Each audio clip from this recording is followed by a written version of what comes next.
Cathy Murphy is the inaugural Director of the Irish Canadian Immigration Centre and the Director of Communications for the Ireland Canada Chamber of Commerce, Toronto. She has been a guest speaker for the United Brotherhood of Carpenters, the Ireland Canada Business Gathering Dublin, Harbourfront World Stage, the European Union Film Festival, and Lifelong Learning, and has been featured on RTE Nationwide and RTE Morning Ireland. In addition, Cathy has addressed the Sinead Éireann Government of Ireland and interviewed award-winning author Roddy Doyle. She also wrote and broadcast an original work on CBC Radio. Cathy regularly visits new Irish immigrant communities across Canada to gather information on settlement and temporary foreign worker concerns, and advises immigration lawyers regarding advocacy for temporary foreign workers. She contributed to the Irish Abroad Diaspora Policy Review, the National Youth Council Ireland Report, the University College Dublin Research Report supporting the next generation of Irish diaspora, and the inaugural Global Irish Civic Forum where she was a guest speaker. She was awarded the 2013 title Irish Canadian Nation Builder and currently sits on the Board of Directors of the European Chamber of Commerce, Toronto. Please welcome Cathy Murphy.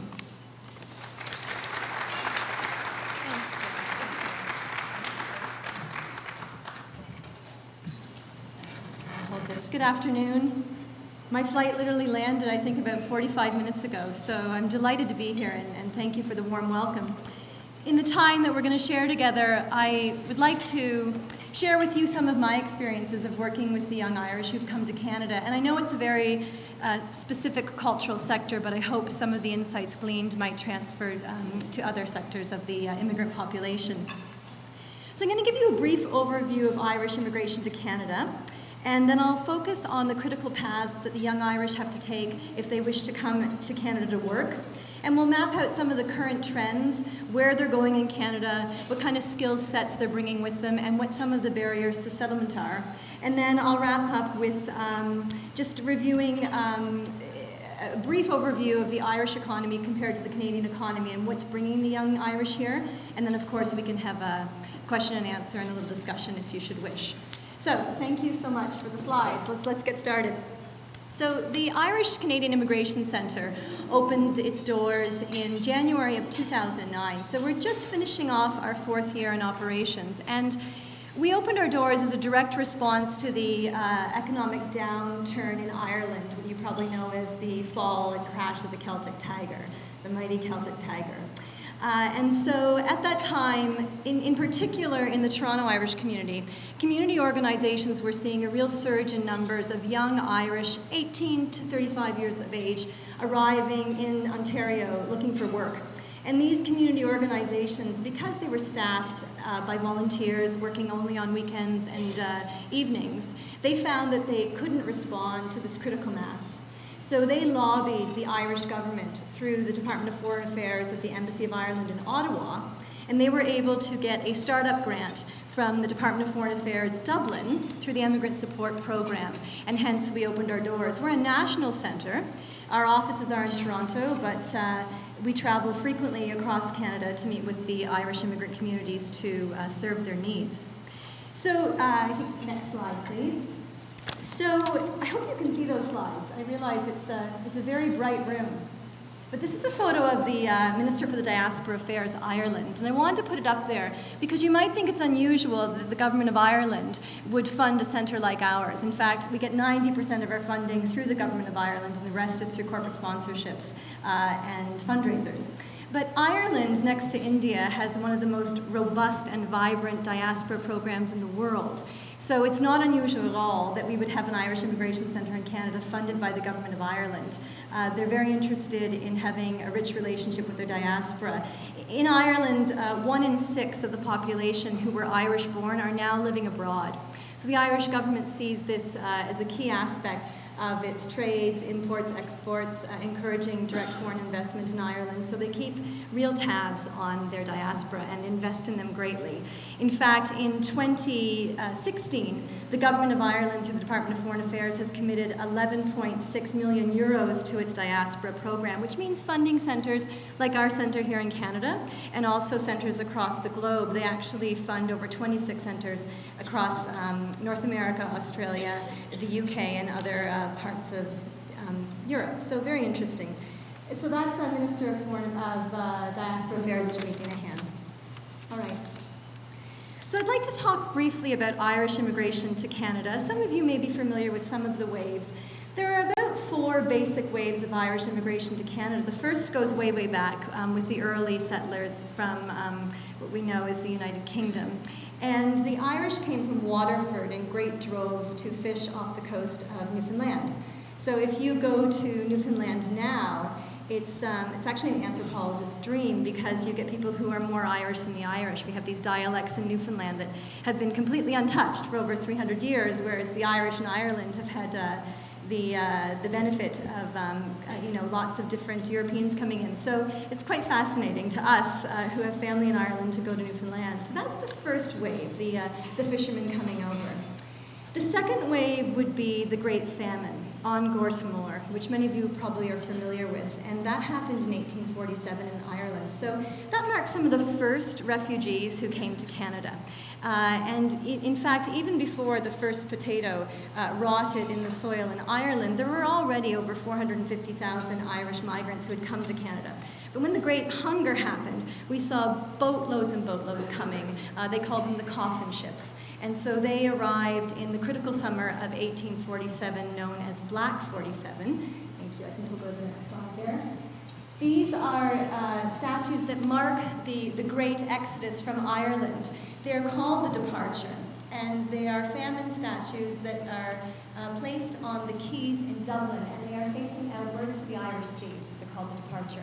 And then if we go to the next slide, this is called the Arrival, and there are 6 sister statues that mark the 7 people who left. Significantly, 6 statues to represent the people who died on the coffin ships and didn't make it here.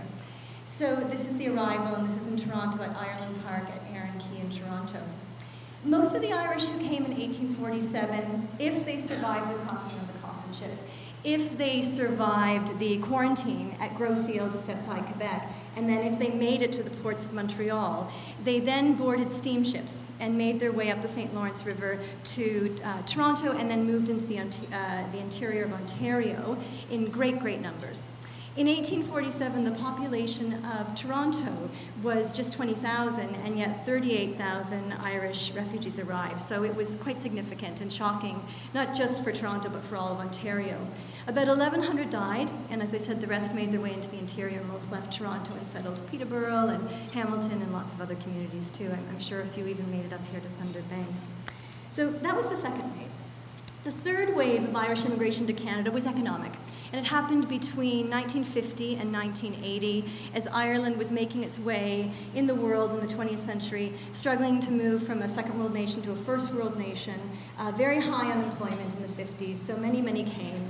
A little bit in the 70s, and then we saw many come from the northern part of the island, from Northern Ireland, because of the Troubles and the war in Northern Ireland. And then it really, really tapered off until the crash of the Celtic Tiger, which we'll talk about briefly now. So in the 90s and in the early 2000s, Ireland was soaring, and even as recently as 2007, it was actually seen as an economic leader. It had had at least 15 years of really high growth, low unemployment, tons of budget surpluses, but it was very, very poorly managed. We all read about the global economic crisis, and I think outside of America and now Greece, I mean, Ireland got the most publicity of doing such a terrible job in terms of its housing bubble that then burst, and its very, very poorly managed banks. So we had the banking crisis as well. So in 2008, everything went into the toilet for Ireland, and hence here we are in this fourth wave of Irish immigration to Canada, and hence why we opened our doors and the reason I have my job. So what I'd like to talk about now is how the young Irish are getting here. And do we have employers, local employers in the room? Or we do? Okay.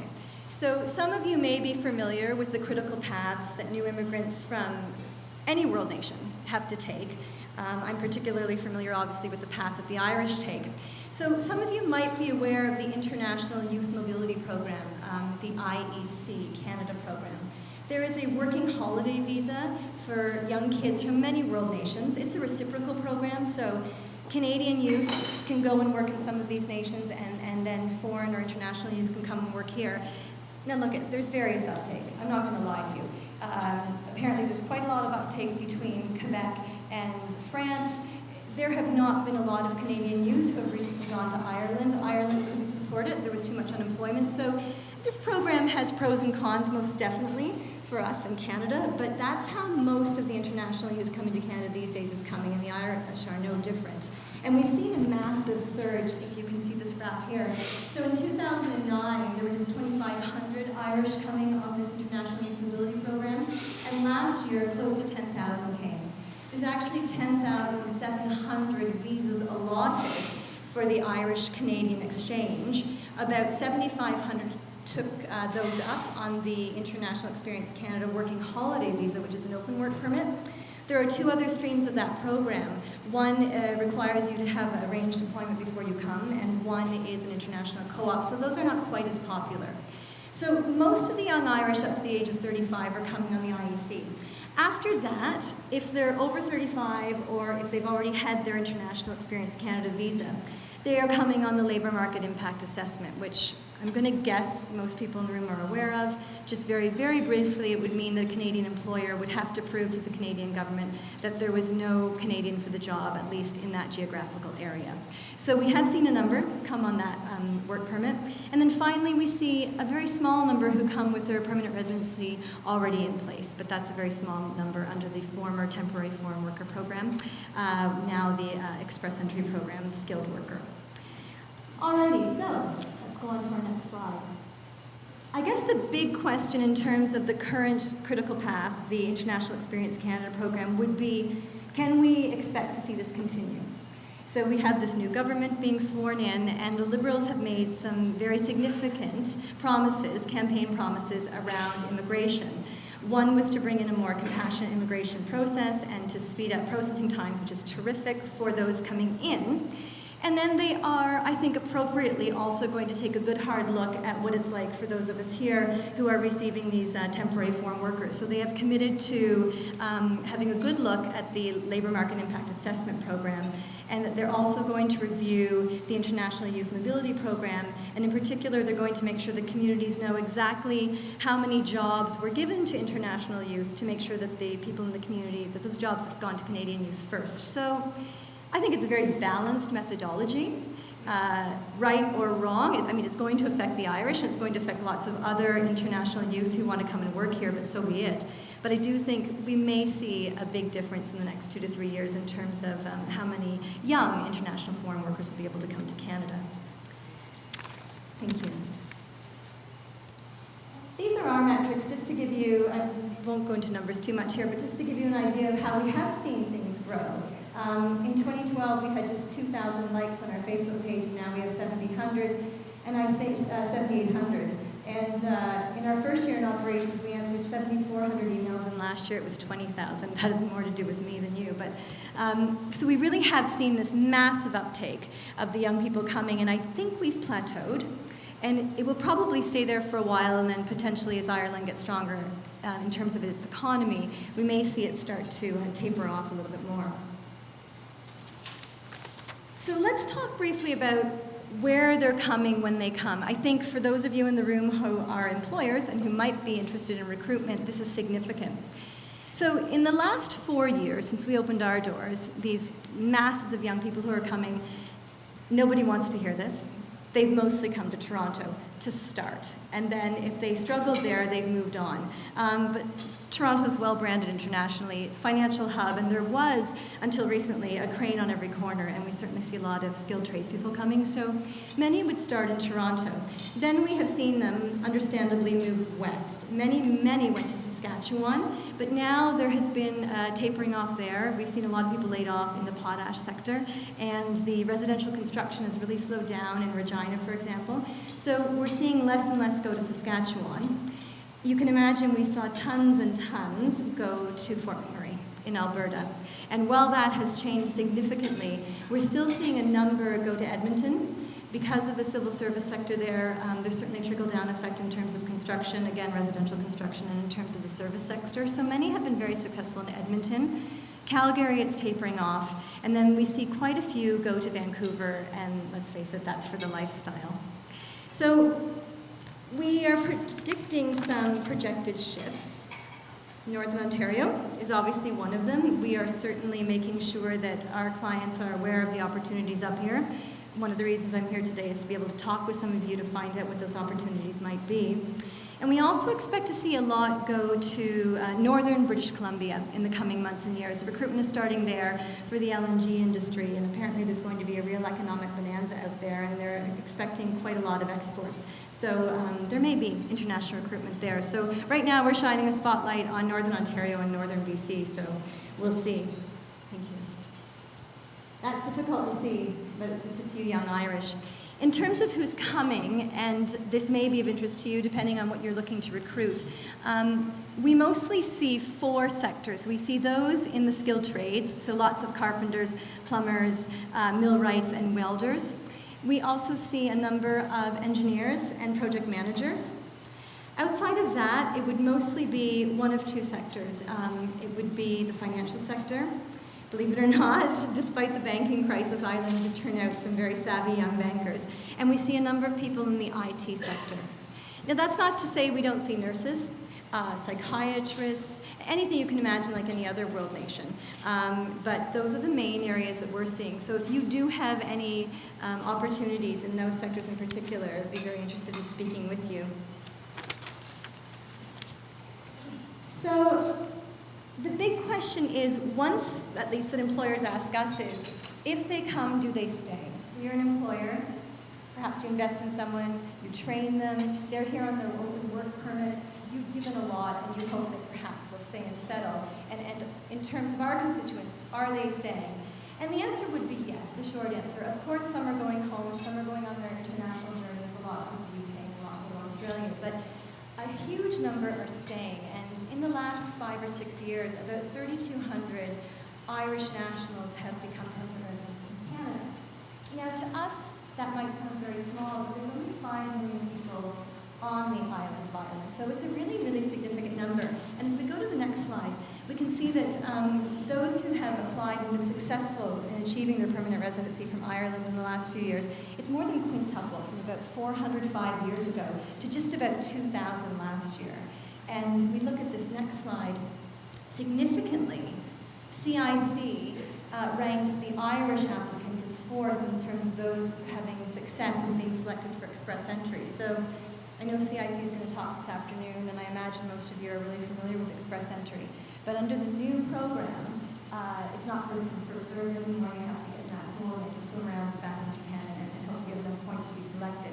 So I think what it tells us about Irish ranking 4th would be the number of Irish who are so very interested. So there's tons in the pool, they're applying, lucky for them, the points are high enough and they're getting selected. So right now the trend shows us that they're applying, they're staying, they want to settle for now.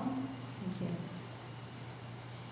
In terms of those who are still in Ireland, do they still want to come? This is a report from the Irish Research Council from 2013, and they surveyed a number of young Irish at a Working Abroad Expo, where there were a bunch of recruitment experts there. And they asked them, where are you going to go if you are lucky enough? Where is your first destination? Where do you want to go to? And Canada ranked number 1. Before that, the UK, specifically London and Australia, had ranked. But this is where we were in 2013, and actually the numbers have shown the same in the last year as well. So certainly, Ireland continues to shine a spotlight on Canada. The big thing that the kids in Ireland are up against is the economy. So in terms of whether or not we can project, will they continue to come, what do the next few years look like? I was just talking to CBC before I started chatting with you here today. They're all looking at unemployment. So yes, do I want to leave? Do I want to stay? They ask themselves questions. Do I want to raise my kids in Canada? Questions I think you can imagine any new immigrant would ask himself. Are my parents aging? Should I go home because of that? But primarily, it's the economy. They want jobs and they want opportunity. So Ireland's economy is growing. They are starting to recover from the crash. Unemployment is at 10%. It's high, but at the crash, at the outset of the crash, it was at 15%. Significantly, youth unemployment is still very, very high. It was at 24%. It's now dropped to 17.5% in the last quarter. Still very, very high. So that means that they're still looking outward. They're still looking for somewhere where there's a stable economy and a the economy in Ireland is definitely hot and growing. That growth is focused primarily on Dublin. There hasn't been a trickle-up effect. And interestingly, there's a housing crisis in Dublin. Prices have gone sky high. We're in another bubble. Young families can't get houses in Dublin, and if they move out of Dublin, they can't get work. So here we go again. Feels like a bit of a repeat. So potentially, if things sort of stay where they are, and if our economy here in Canada can weather out this incoming storm, then we may continue to see great interest from the young Irish. There's an Irish economist by the name of David Williams, and he was in Toronto a few weeks ago, and he said that Canada is the most attractive country in the world to which to emigrate. So if those are the kind of things that Irish economists are saying right now, I think it's significant that we listen. So I'd just like to talk very briefly before we have questions here, please, about the near-term outlook, which I think I've sort of covered just there. The Canada stuff, you know. Ireland, there's robust growth. They are still coping, though, with the legacy of austerity and the debt crisis. So it remains to be seen if they will continue to look outward to Canada, and I suppose it remains to be seen if Canada will continue to look back. So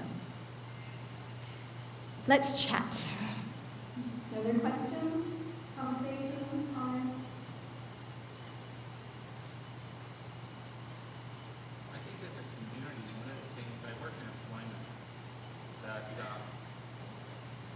All right, so one of the things that I find working in Thunder Bay as an employment counselor, we're seeing an aging population, and many of my employers are very frustrated with the fact they can't find people to work.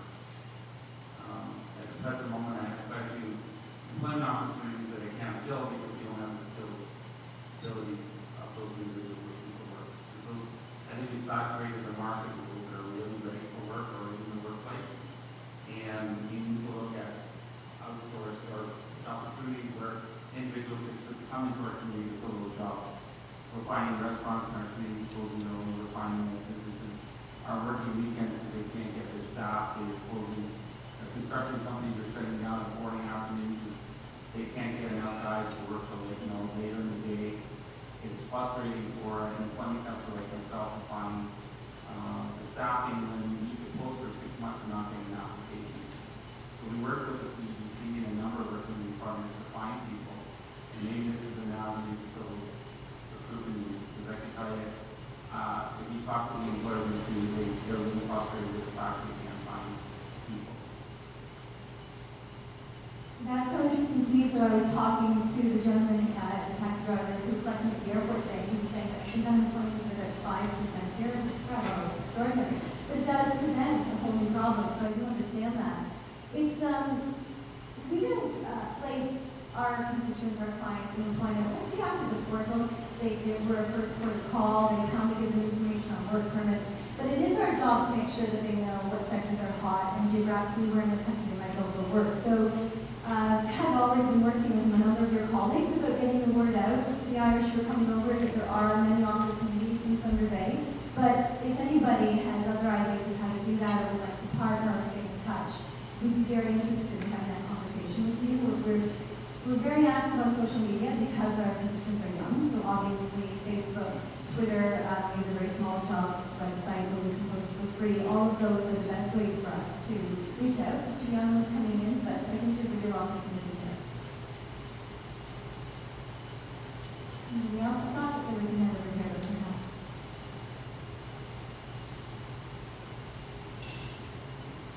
Yes. Well, let's make sure everybody can hear. In terms of the mining sector, right now we're seeing a number of shortages with industrial electricians, heavy duty mechanics, one exactly spoke about the trucking industry. There's a lot of sectors that have been shortage. So pretty skilled trades, engineers with experience, mining engineers, electrical engineers, mechanical engineers, are certainly a number of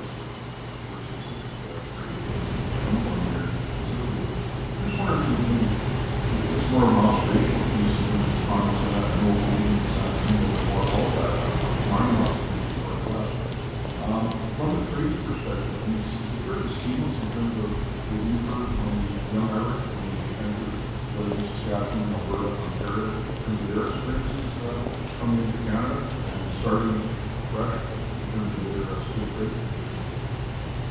I'm so glad you asked that question. Thank you. I actually meant to address that in terms of barriers to settlement. So the short answer is yes, if they have a trade certificate from Ireland, they do integrate fairly seamlessly. There's more of an issue when it comes to permanent residency because Express Entry, they've only rated the red seal. For those of you who don't know, the red seal would be the trade stamp an international form where it's taken to get their full recognition. So red seal is only weighted at 50 points, which is so very low, whereas an honors degree is rated much closer to 100 points, even though it takes 4 years to become an expert in your trade. So they're coming, but they are finding it very hard to stay unless they have a labor market impact assessment and they can get those extra points under Express Entry. So that's a serious issue. In terms of being able to do the jobs, it seems to be fairly seamless. Maybe with some of the heavy equipment operators, they would need specific training on whatever machinery they need to be operating in your particular lines, but yeah, their skills transferability seems to be just fine. Does the Canadian government want them to stay? And it's fairly elitist, like skill and